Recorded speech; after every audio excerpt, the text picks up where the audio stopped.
Interdenominational Ministry.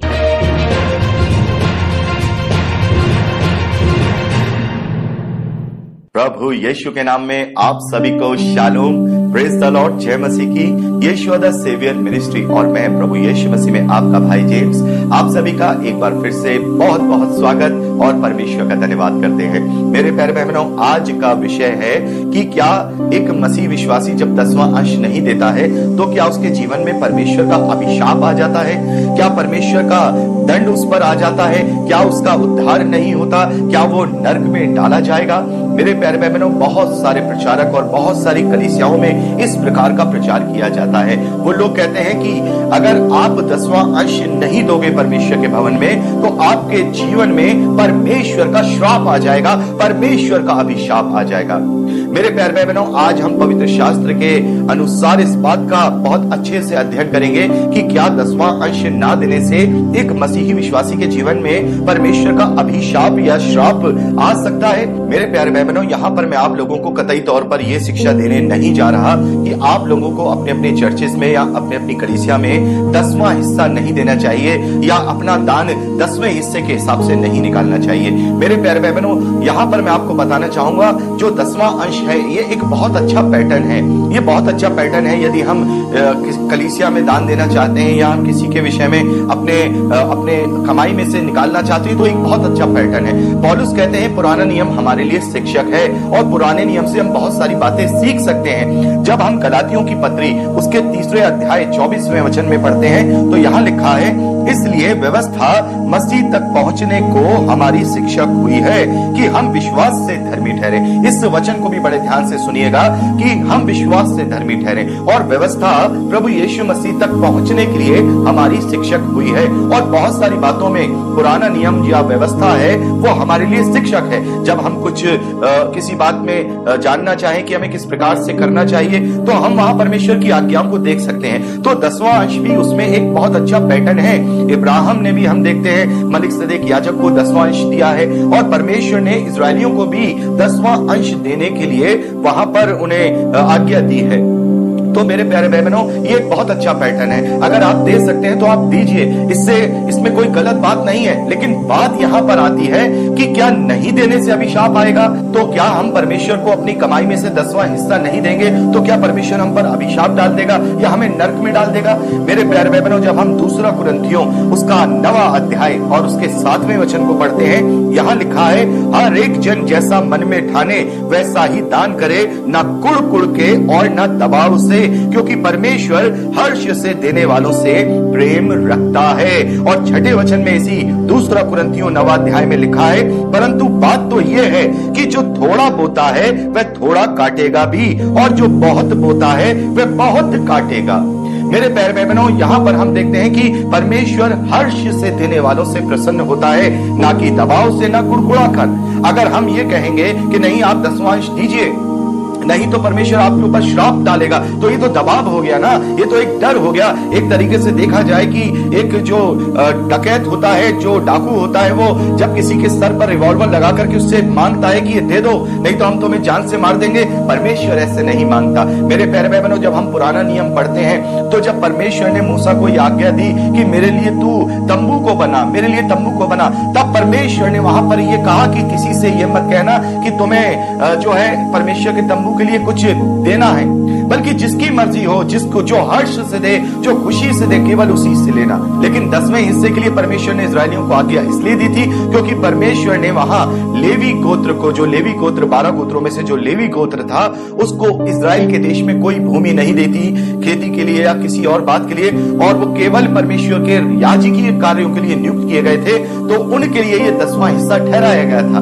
तो मेरे प्यारे बहनों, परमेश्वर कभी भी दबाव या डरा करके कुछ नहीं चाहता, और परमेश्वर को तो कुछ चाहिए ही नहीं। परमेश्वर को कौन कुछ दे सकता है? सब कुछ तो उसका ही है। लेकिन हाँ, परमेश्वर के राज्य के लिए, प्रभु यीशु मसीह के राज्य के लिए हम दान करते हैं, लोगों का सपोर्ट करते हैं। तो अगर हम सपोर्ट करने जा रहे हैं तो ये एक अच्छा पैटर्न है, ये एक सफिशिएंट पैटर्न है कि हम 10वां हिस्सा निकाल दें। तो इसमें कोई बुराई की बात नहीं है। लेकिन जैसा मैं आपसे कह रहा हूं, ना निकालने से ना तो कोई अभिशाप आता है, ना ही कोई श्राप आता है, ना ही किसी प्रकार का कोई दंड मसीही विश्वासियों पर मिलता है। मेरे प्यारे बहनों, मेरे प्यारे भाई बहनों, अगर ये प्रचार कोई अभी सेवक सुन रहे हो, प्रभु के दास सुन रहे हो, तो ये गवाही सुन ले। आज मैं इतने बड़े मंच से, परमेश्वर ने इतनी बड़ी सेवकाई दी है, इतनी बड़ी मिनिस्ट्री दी है, आज मैं इस मंच से आप लोगों को गवाही दे रहा हूं। ये खास तौर पर सेवक लोगों के लिए है जो पैसे के लिए परेशान होते हैं।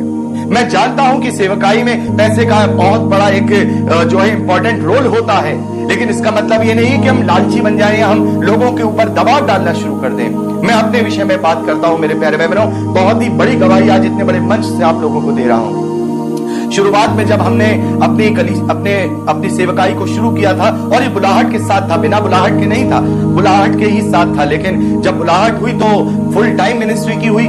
सब कुछ छोड़ छाड़ के, लाखों का बिजनेस छोड़ छाड़ के मैं प्रभु की सेवकाई में आया। तो भाई नेचुरल है, भाई सेवकाई में आएंगे तो पैसों की भी जरूरत होती है। बिना पैसे के तो कुछ नहीं होता, सारी चीजें पैसों से ही, ज्यादातर चीजें पैसों से ही ली जाती हैं। उस वक्त पैसों की जरूरत थी, तो मैंने कभी नहीं मांगा। पहली चीज तो मैं आपको बता दूं, आज तक मैंने कभी किसी से 1 रुपया नहीं मांगा कि आप मुझे 1 रुपया दीजिए, दशमांश दीजिए या ये दीजिए, आज तक कभी नहीं मांगा। मेरे जितने भी मेरे साथ अब जो जुड़े हुए हैं शुरुआत से, इस बात की वो गवाही दे सकते हैं। कोई भी ये नहीं कह सकता कि मैंने मुंह खोल करके मांगा है कि मुझे ये चाहिए, लेकिन उस वक्त पैसों की जरूरत थी, नेचुरल है, तो मैं मांगता तो नहीं था। लेकिन शुरुआत में मैंने क्या किया था, अपने वीडियोस में और डिस्क्रिप्शन बॉक्स में पेटीएम नंबर दे दिया था।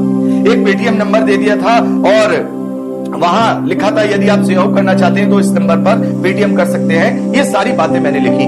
2-3 महीने 4 महीने तक मैं ऐसा चलता रहा और मैं देखता था व्यूज बहुत अच्छे मिलते थे, परमेश्वर का धन्यवाद है शुरुआत से ही, लेकिन कुछ भी नहीं मिला।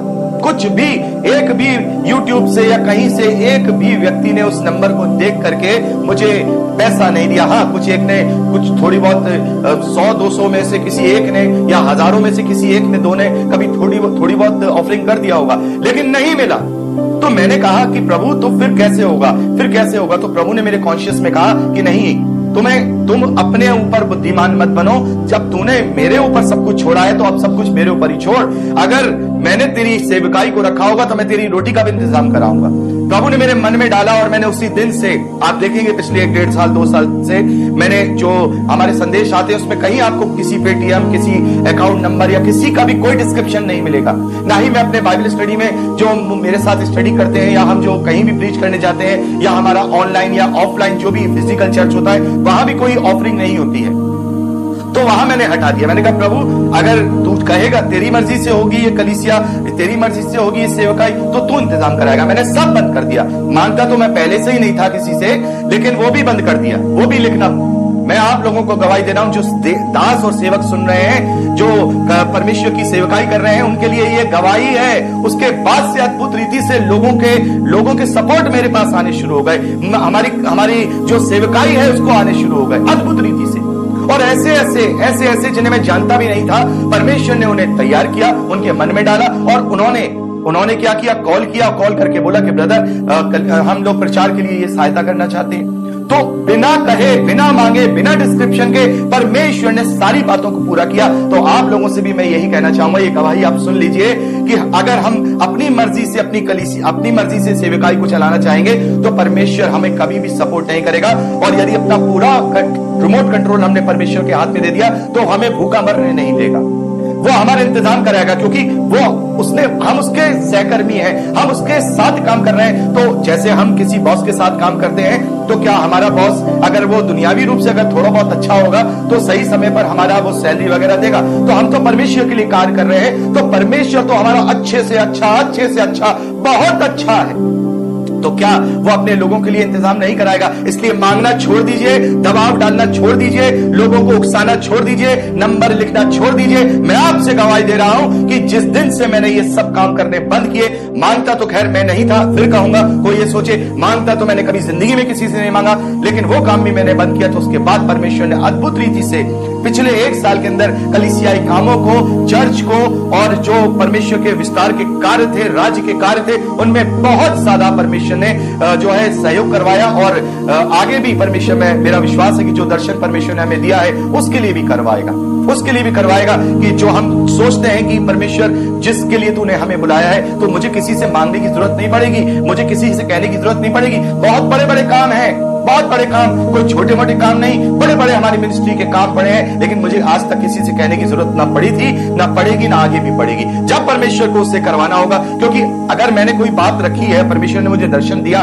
अगर वो परमेश्वर की इच्छा से होगी तो मैं क्यों चिंता करूं? अगर उसमें परमेश्वर की इच्छा शामिल होगी तो उसके लिए वो आर्थिक से लेकर के हर एक चीज की मदद करेगा। और अगर परमेश्वर की इच्छा लागू नहीं है, उसमें परमेश्वर की मर्जी नहीं है, तो मैं लाख लोगों से कहता रहूं मेरा हेड ऑफिस बनना है, कि मेरा कॉलेज बनना है, कि मेरा चर्च बनना है, मुझे दो, लोग नहीं देंगे। लेकिन अगर परमेश्वर चाहेगा कि मेरा ये कॉलेज बने, परमेश्वर चाहेगा कि नहीं एक ऑर्फनेज बने, तो परमेश्वर की इच्छा होगी तो वो इंतजाम कराएगा ना। हमें तो अपना काम करते जाना है, जो हमें जिसके लिए उसने बुलाया है, कि भाई तुम जाओ और सुसमाचार का प्रचार करो और लोगों को सत्य ज्ञान की शिक्षा दो। तो मेरे प्यारे भाई बहनों, जो जितना बोएगा उतना काटेगा, जिस नाप से हम नापेंगे उतने ही उसी नाप से हमें भी नापा जाएगा। मेरे प्यारे भाई बहनों, ये जो 10वां हिस्सा है मसीह विश्वासियों पर इसीलिए कंपलसरी नहीं किया गया, या इसीलिए ये लागू नहीं होता है क्योंकि परमेश्वर प्रभु यीशु मसीह ने अब हमें इन तमाम जो शरीर के काम है उनसे आजाद कर दिया है। मेरे प्यारे भाई बहनों, अब हमारी जो धार्मिकता है वो धार्मिकता कार्यों के द्वारा नहीं होती, कार्यों के द्वारा हमारी धार्मिकता नहीं होती। जैसे हम पुराने नियम में देखते हैं, वो बलि चढ़ा रहे हैं, वो सारे पर्व मना रहे हैं और 10वां अंश दे रहे हैं, इनसे उनकी धार्मिकता प्रकट होती थी। लेकिन हमारी धार्मिकता विश्वास से है, हमारी धार्मिकता कार्यों से नहीं है, धर्म के कार्यों से नहीं है। वो तो हमें करने ही करने हैं, अपने जीवन में हमें भलाई के और अच्छे काम तो करने ही है, लेकिन हमारी धार्मिकता इन बातों से नहीं वरन विश्वास के द्वारा प्रकट होती है। हम पढ़ते हैं 2 कुरिन्थियों 5वां अध्याय उसके 21वें वचन में, वहां पर पौलुस कहते हैं कि परमेश्वर ने प्रभु यीशु मसीह जो पाप से अज्ञात था, निष्कलंक था, उसी को मेरे और आपके लिए पाप ठहरा दिया, ताकि जो कोई उस पर विश्वास करे वो परमेश्वर की धार्मिकता बन जाए। तो मेरे प्यारे बहनों, हमारी धार्मिकता विश्वास के द्वारा है, कार्यों के द्वारा नहीं। हम देखते हैं कि प्रभु यीशु मसीह ने शास्त्रियों और फरीसियों से क्या कहा। मत्ती रचित सुसमाचार 23वें अध्याय में प्रभु कहते हैं कि हे कपटी शास्त्रियों और फरीसियों, तुम पुदीने का, जीरे का, सौंफ का 10वां अंश तो दे देते हो, लेकिन तुमने व्यवस्था की गंभीर बातों को भुला दिया है। तो मेरे प्यारे बहनों, ये धार्मिक आडंबर और ये धार्मिक कार्य हमें कंपलसरी इसलिए नहीं दिए गए कि हो सकता है कि इनमें फंसकर हम केवल यही काम करते रहें और उसकी जो मेन जो आधार है वो भूल जाए। क्योंकि बहुत सारे धर्मों में भी तो यही होता है कि वो लोग लंगर निकाल देते हैं, दान पुण्य कर देते हैं, गंगा नहा आते हैं, तीर्थ यात्रा कर लेते हैं, कोई मक्का चला जाता है, कोई हज चला जाता है, सारी जिंदगी सब कुछ वो गलत करते हैं, लेकिन अंत में अपने पैसे के बल पर वो तीर्थ यात्रा या मक्का चले जाते हैं, सऊदी अरब जाके हज कराते हैं, तो वो सोचते हैं उनके सारे पाप क्षमा हो गए, अब सारी चीज क्लियर हो गई, अब उन्हें कुछ करने की जरूरत नहीं है। ऐसे ही बहुत सारे मसीह विश्वासी भी ये सोचने लगे हैं कि हमने 10वां हिस्सा दे दिया है, हफ्ते में एक बार चर्च चले जाते हैं, हमने घरों में एक महीने में एक बार मीटिंग करा लेते हैं, तो हम अब ये सफिशिएंट है। ये सफिशिएंट नहीं है, ये तो केवल एक हिस्सा है जो हमें अपने मसीही जीवन में जीना है, ये पूर्ण बात नहीं है। मेरे प्यारे बहनों, हम रोमियो की पत्री उसके 12वें अध्याय पहले वचन में पढ़ते हैं कि अपने अपने शरीर को जीवित, पवित्र और परमेश्वर को भावता हुआ बलिदान करके चढ़ाओ, यही हमारी आत्मिक सेवा है। तो मेरे प्यारे बहनों, अब हम व्यवस्था से अलग हैं, अब हम प्रेम की व्यवस्था, विश्वास की व्यवस्था में जो है चल रहे हैं, अब हम नई वाचा के तहत हैं। रोमियो की पत्री उसका 3रा अध्याय उसके 21वें वचन से लेकर 25वें वचन तक मैं पढ़ रहा हूं, बड़े ध्यान से सुनिए। परंतु अब व्यवस्था से अलग परमेश्वर की वो धार्मिकता प्रकट हुई है जिसकी गवाही व्यवस्था और भविष्यवक्ता देते हैं। यहाँ पर पौलुस कह रहे हैं कि प्रभु यीशु मसीह के बाद अब व्यवस्था से हटकर, जो व्यवस्था में नियम, कायदे, कानून है, उनसे हटकर वो धार्मिकता प्रकट हुई है जिसकी गवाही पुराना नियम देता है, जो भविष्यवक्ता है वो देते हैं। आगे लिखा है, अर्थात परमेश्वर की वह धार्मिकता जो प्रभु यीशु मसीह पर विश्वास करने से सब विश्वास करने वालों के लिए है, क्योंकि कुछ भेद नहीं, इसलिए कि सबने पाप किया है और परमेश्वर की महिमा से रहित हैं, परंतु उसके अनुग्रह से उस छुटकारे के द्वारा जो मसीह यीशु में है सेंत मेत में धर्मी ठहराए जाते हैं। और इस 25वें वचन को बड़े ध्यान से सुनिए, उसे परमेश्वर ने लहू के कारण जो ऐसा प्रायश्चित ठहराया है जो विश्वास करने से कार्यकारी होता है, यानी कि लागू होता है, इफेक्टिव होता है। विश्वास करने के द्वारा मेरे प्यारे बहनों, हम धर्मी बनेंगे विश्वास करने के द्वारा। हम कोई दसवांश दे करके हमारी धार्मिकता में जो है प्लस या माइनस नहीं होगा, वो तो हमें करना है। और 10वां दें, 20वां दें, 50वां दें, जितनी हमारी इच्छा है हम उतना दें। जिस नाप से हम नापेंगे परमेश्वर उस नाप से नापेगा। लेकिन ऐसा भी नहीं है कि हम नहीं देंगे तो परमेश्वर हमारे ऊपर श्राप डाल देगा, क्योंकि इस श्राप से हम छूट चुके हैं। क्योंकि व्यवस्था से श्राप आता है, व्यवस्था से श्राप आता है और इस व्यवस्था से हम छूट गए हैं। गलातियों की पत्री उसका 3वां अध्याय उसके 10वें वचन से लेकर 14वें वचन तक यहां मैं पढ़ रहा हूं। सो जितने लोग व्यवस्था के कामों पर भरोसा रखते हैं वह सब श्राप के अधीन है। मेरे प्यारे भाई बहनों, जो लोग इस प्रकार की बातें करते हैं या सोचते हैं कि नहीं 10वां अंश देना चाहिए, नहीं तो श्राप हम पर श्राप पड़ेगा या अभिशाप हम पर पड़ेगा, तो वो उल्टा श्राप के अधीन हो गए। क्योंकि अब व्यवस्था से हम छुड़ा लिए गए। अब हमें कॉन्शियस दिया गया है, पवित्र आत्मा का कॉन्शियस दिया गया है। अब हमें कोई लिखित व्यवस्था, कायदे, कानून नहीं दिए गए। अब हमें पवित्र आत्मा हमारी सहभागिता के लिए दिया गया है कि हम पवित्र आत्मा की अधीनता में होकर उसके कॉन्शियस की आवाज को सुन करके अपने जीवन को उसके परमेश्वर के ग्रहण योग्य बनाए। मेरे प्यारे भाई बहनों, अब हमें कोई व्यवस्था के काम नहीं करने हैं। यहां लिखा है, सो जितने लोग व्यवस्था के कामों पर भरोसा रखते हैं वे सब श्राप के अधीन हैं, क्योंकि लिखा है जो कोई व्यवस्था की पुस्तक में लिखी हुई सब बातों के करने में स्थिर नहीं रहता वह श्रापित है। तो व्यवस्था क्या है? व्यवस्था श्राप लेके आती है। अगर हम व्यवस्था की बातों को अपने ऊपर लेकर के लागू करने लगेंगे या व्यवस्था के अधीन हो जाएंगे तो व्यवस्था हमें श्रापित कर देगा। क्योंकि हम में से कोई ऐसा नहीं है जो सारी बातों को जो व्यवस्था में लिखी हुई है उन्हें पूरा करने पाए। पौलुस यही बात कह रहे हैं, क्योंकि यहां कोई स्थिर नहीं रह सकता, और जो स्थिर नहीं रहता एक बात पे भी चूक गया तो वो श्रापित है। लेकिन प्रभु यीशु मसीह के द्वारा हमें अनुग्रह मिला है, श्राप नहीं मिला है। प्रभु खुद कहते हैं, स्वयं कहते हैं, प्रभु कहते हैं कि मनुष्य का पुत्र इसलिए नहीं आया कि वो किसी को दंड की आज्ञा दे, वरन इसलिए आया है कि वो उसके द्वारा उद्धार को पाए। तो मेरे प्यारे भाई बहनों, परमेश्वर इस प्रकार से हमें अभिशाप नहीं देता, बल्कि उसने तो उस अभिशाप से, उस व्यवस्था के श्राप से अपने इकलौते पुत्र को देकर समस्त लोगों को, मानव जाति को छोड़ा लिया कि जो कोई इस पर विश्वास करे वो श्राप से मुक्त हो जाए। आगे लिखा है, यह बात प्रकट है कि व्यवस्था के द्वारा परमेश्वर के यहाँ कोई धर्मी नहीं ठहरता, क्योंकि धर्मी जन विश्वास से जीवित रहेगा। आगे 12वें वचन में लिखा है, पर व्यवस्था का विश्वास से कुछ संबंध नहीं, पर जो उनको मानेगा वह उनके कारण जीवित रहेगा। मसीह ने जो हमारे लिए श्रापित बना, बड़े ध्यान से, प्रभु यीशु मसीह हमारे लिए श्रापित बना है। जो काट पर चढ़ाया जाता है वो श्रापित होता है। और जब प्रभु यीशु मसीह हमारे लिए श्रापित बन गया तो फिर कैसे इन धार्मिक कार्यों के ना करने के द्वारा हमारे जीवन में अभिशाप आ सकता है, या फिर परमेश्वर का क्रोध या उसका दंड आ सकता है।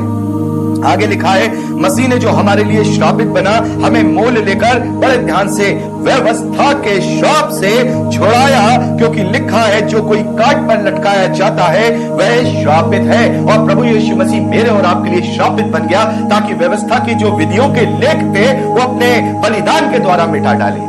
और मेरे प्यारे भाई बहनों, आज कुछ कम ज्ञान के लोग और लालची लोग लोगों पर ये दबाव बना रहे हैं कि वो लोग डर के उनके गल्लों में ला करके, मैं उन्हें गल्ला ही कहूंगा, उनके गल्लों में ला करके दसवांश दे दे। और मलाकी का वो जो वचन है उसको भी वो इस्तेमाल करते हैं कि सब दसवांश मेरे भंडारों में ले आओ। मेरे प्यारे भाई बहनों, ये दसवांश की जो रीति है ये पुराने नियम के लिए इस्राएलियों को व्यवस्था में दी गई थी, और व्यवस्था से प्रभु ने हमें छुड़ा लिया। यहाँ 13वें वचन में हम इस बात को पढ़ते हैं मेरे प्यारे भाई बहनों, गलातियों की पत्री 3 अध्याय 13वें वचन को बड़े ध्यान से सुनिए।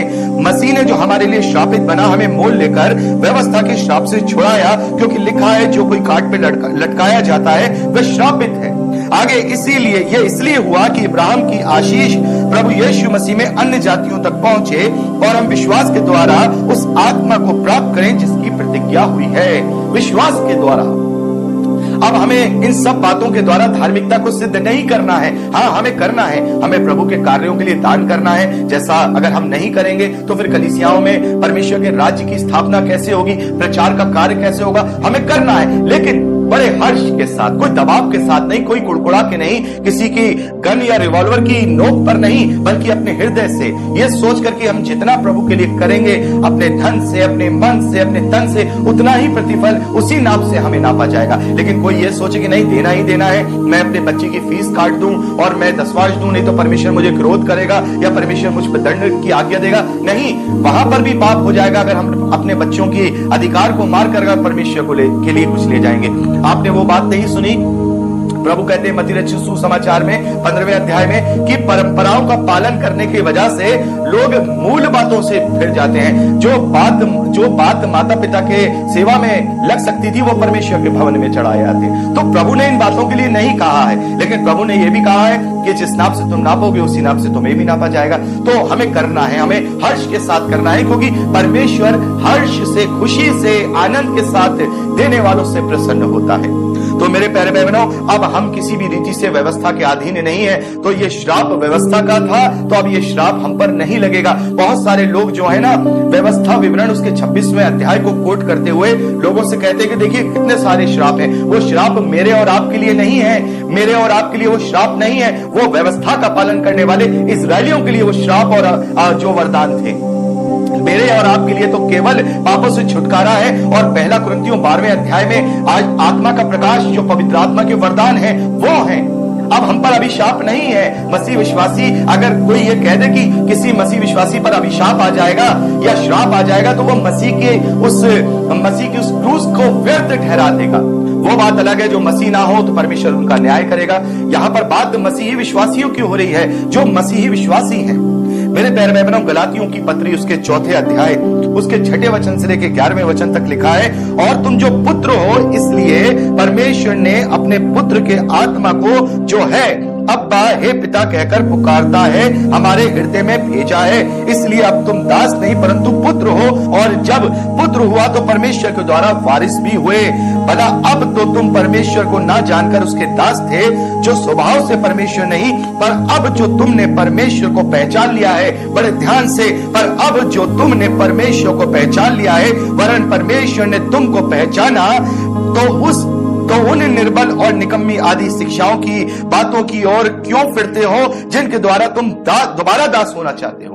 तो ऐसे लोग कि क्या कर रहे हैं, उन पुरानी व्यवस्था की बातों पर मन लगाकर क्या करना चाह रहे हैं, व्यवस्था का उन्हें दास बनाना चाह रहे हैं। लेकिन अब हम दास नहीं, अब हम संतान हैं, हम पुत्र हैं। अब हम दास नहीं हैं। अब परमेश्वर को हम स्वामी नहीं कहते, मालिक नहीं कहते। बहुत सारे लोगों में देखते हैं वो लोग मालिक कहते हैं परमेश्वर को, हम उसे हे अब्बा कहते हैं, हे पिता कहते हैं। हमें ले पालकपन, एडॉप्शन का, हमें गोद लेने वाला आत्मा दिया गया है। परमेश्वर ने प्रभु यीशु मसीह में हमें गोद ले लिया है। तो हम कैसे श्रापित हो सकते हैं? जब व्यवस्था के श्राप से प्रभु यीशु मसीह ने हमें छुड़ा दिया, तो कैसे अभिशाप आ सकता है? जो प्रचारक पुलपिट पे खड़े होकर प्रचार करे और कहे कि मसीह विश्वासियों पर व्यवस्था के कामों के ना करने के द्वारा श्राप आ सकता है, तो उसने बाइबल पढ़ा ही नहीं है, बाइबल जाना ही नहीं है, वह केवल अपने पेट की सेवा कर रहा है। तो मेरे प्यारे भाई बहनों, हम इन दिखावटी बातों से धर्मी नहीं ठहरते हैं, हम इन दिखावटी बातों से नहीं धर्मी नहीं ठहरते हैं। गलातियों की पत्री उसका 5वां अध्याय पहले वचन में लिखा है, बड़े ध्यान से, मसीह ने स्वतंत्रता के लिए हमें स्वतंत्र किया है, सो इसी में स्थिर रहो और गुलामी के जुए में फिर से ना जुतो। तो व्यवस्था के कामों को अपने जीवन में लेकर के अगर हम चलने लगे, तो हम दोबारा से गुलामी में जो है जुत जाएंगे। दोबारा से जो प्रभु ने, परमेश्वर ने हमें अपने पुत्र होने का अधिकार दिया, हम वापस से उसे स्वामी और दास कहने के लिए अग्रसर या आगे की तरफ चले जाएंगे। प्रभु कहते हैं यूहन्ना रचित सुसमाचार 8वें अध्याय 31वें और 32वें वचन में, यदि तुम मेरे वचन में बने रहोगे तो सचमुच मेरे चेले ठहरोगे और सत्य को जानोगे और सत्य तुम्हें स्वतंत्र करेगा। तो मेरे प्यारे भाई बहनों, हमें अपने आप को सत्य से स्वतंत्र करना है। फिर से मैं आपसे कहना चाहूंगा, मैं आप लोगों से ये नहीं कह रहा हूं कि आपको नहीं देना चाहिए। अगर आपके पास इतना है तो बिल्कुल प्रभु के राज्य के लिए आपकी जहां परमेश्वर जो पवित्र आत्मा है वो अगुवाई करे, वो आप दे सकते हैं, लेकिन खुशी के साथ, कुड़कुड़ा के नहीं, दबाव से नहीं। कोई परमेश्वर आपको अभिशाप नहीं देने वाला है, कोई परमेश्वर आपको दंड नहीं देने वाला है, क्योंकि परमेश्वर जबरदस्ती से नहीं करता। परमेश्वर ने हमें चुनने का अधिकार दिया है, फ्रीडम ऑफ चॉइस दिया है। हमारे पास ये फ्री विल है कि हम क्या करते हैं। लेकिन हमें यह भी ध्यान रखना है कि यदि हम जानबूझकर अगर परमेश्वर के राज्य के लिए कोई कार्य नहीं कर रहे हैं तो उसका भी हिसाब हमें परमेश्वर को देना होगा। यह आपके कॉन्शियस पर और पवित्र आत्मा के कॉन्शियस पर निर्भर करता है जो आपको वो संचालन कर रहा है। गलातियों की पत्री उसका 3 अध्याय उसके 25वें वचन में लिखा है, परंतु जब विश्वास आ चुका तो अब हम शिक्षक के अधीन नहीं रहे, तो हम व्यवस्था के अधीन नहीं है। ये सारी जो दसवांश की बात थी हम पुराने नियम में देखते हैं, परमेश्वर ने इजरायलियों को ये दी थी ताकि इजरायली लेवी गोत्र के जो याजक लोग हैं उन लोगों के लिए वो 10वां हिस्सा काम आ सके और परमेश्वर के भवन के लिए वो 10वां हिस्सा काम आ सके। ऐसा नहीं था कि उसने कहा कि नहीं ये जो है सब मानव जाति पे जो है ये लागू होगा। मेरे प्यारे भाई बहनों, अब नए नियम के अनुसार, नई वाचा के अनुसार अब हम इन विधि विधानों के पाबंद नहीं है, अब हम इनमें बंधे हुए नहीं हैं। हमारी बेड़ियां खुल चुकी हैं, हम आजाद हैं, हम स्वतंत्र हैं। इसलिए अब किसी भी प्रकार का कोई भी धार्मिक आडंबर का कार्य हमें धर्मी नहीं ठहरा सकता और ना करने पे हमें वो अभिशाप नहीं डाल सकता। हम विश्वास के द्वारा धर्मी ठहराए जाते हैं। लेकिन मेरे प्यारे भाई बहनों, कुछ लोग ऐसे हैं जिन पर परमेश्वर का अभिशाप भी आएगा और दंड भी आएगा। वो भी मैं आपसे बात करना चाहूंगा कि वो कौन लोग हैं जिन पर परमेश्वर का दंड और अभिशाप आता है। मसीह विश्वासी होने के बावजूद भी परमेश्वर का अभिशाप और दंड आता है। भले ही इस धरती के जीवन पर ना आए, लेकिन वहां अनंत दंड के रूप में जरूर आएगा। इब्रानियों की पत्री उसका 6 अध्याय, बड़े ध्यान से सुन लीजिए। इब्रानियों की पत्री उसका 6 अध्याय 4 वचन से लेकर 8वें वचन तक पढ़ रहा हूं। ये ऐसे लोग हैं जिन पर दंड भी आएगा और अभिशाप भी आएगा, क्योंकि जिन्होंने एक बार ज्योति पाई है, जो स्वर्गीय वरदानों का स्वाद चख चुके हैं और पवित्र आत्मा के भागी हो गए हैं और परमेश्वर के उत्तम वचन का और आने वाले युग की सामर्थ्यों का स्वाद चख चुके हैं, यदि वह भटक जाएं तो उन्हें मन फिराव के लिए फिर नया बनना अन्न होना है, क्योंकि वह परमेश्वर के पुत्र को अपने लिए फिर से क्रूस पर चढ़ाते हैं और प्रकट में उस पर कलंक लगाते हैं। तो मेरे प्यारे भाई बहनों, यहां पर ऐसे लोग जो पवित्र आत्मा का स्वाद चख चुके हैं, जो प्रभु यीशु मसीह को ग्रहण कर चुके हैं, जो पवित्र शास्त्र को जान चुके हैं, यदि वो लोग अब इस प्रकार के कार्य करेंगे, अपने कार्यों को परमेश्वर के रास्ते से भटका लेंगे, तो ऐसे लोगों का उद्धार यहां पर लिखा है फिर उनके लिए मन फिराव के लिए नया बनना अनहोना, यानी इम्पॉसिबल है।